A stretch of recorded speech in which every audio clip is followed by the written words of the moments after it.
নমস্কাৰ বন্ধুসকল যেতিয়াই আপোনাৰ জীৱনত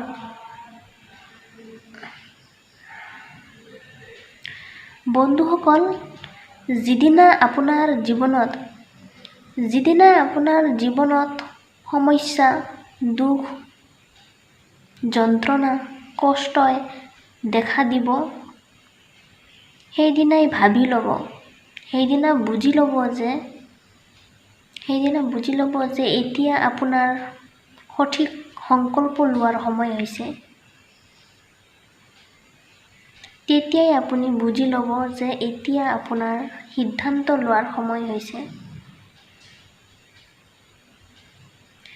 এই কথাটো সদায় মনত ৰাখিব যে যেতিয়া আপোনাৰ জীৱনত দুখ, কষ্ট, সমস্যা, ধুমুহা, বতাহ আদি নামি আহিব,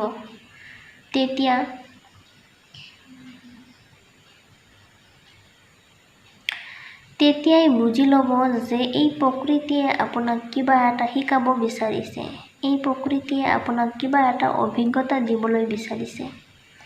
গতিকে সেই সমস্যাবোৰৰ পৰা সদায় শিকি যাব আৰু সেই সমস্যাবোৰৰ পৰা সদায় শিক্ষা গ্ৰহণ কৰিব আৰু সেই শিক্ষাবোৰৰ সৈতে সদায় নিজক আগুৱাই নিবলৈ চেষ্টা কৰিব আৰু আগুৱাই থাকিব।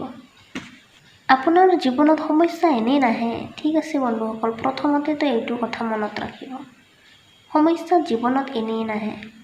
সমস্যাই আপোনাক শিকাবলৈ আহে, সমস্যাই আপোনাক শিকাবলৈ আহে, সমস্যাই আপোনাক বৰঞ্চ মজবুতহে বনাবলৈ আহে।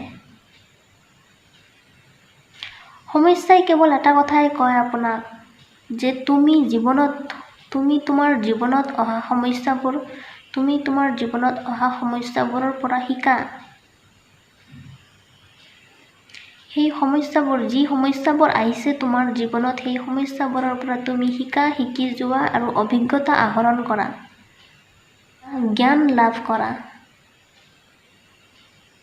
আৰু সেইখিনি জ্ঞান তুমি আনৰ লগত প্ৰকাশ কৰা, আনৰ লগত বিলাই দিয়া, আনৰ লগত শ্বেয়াৰ কৰা।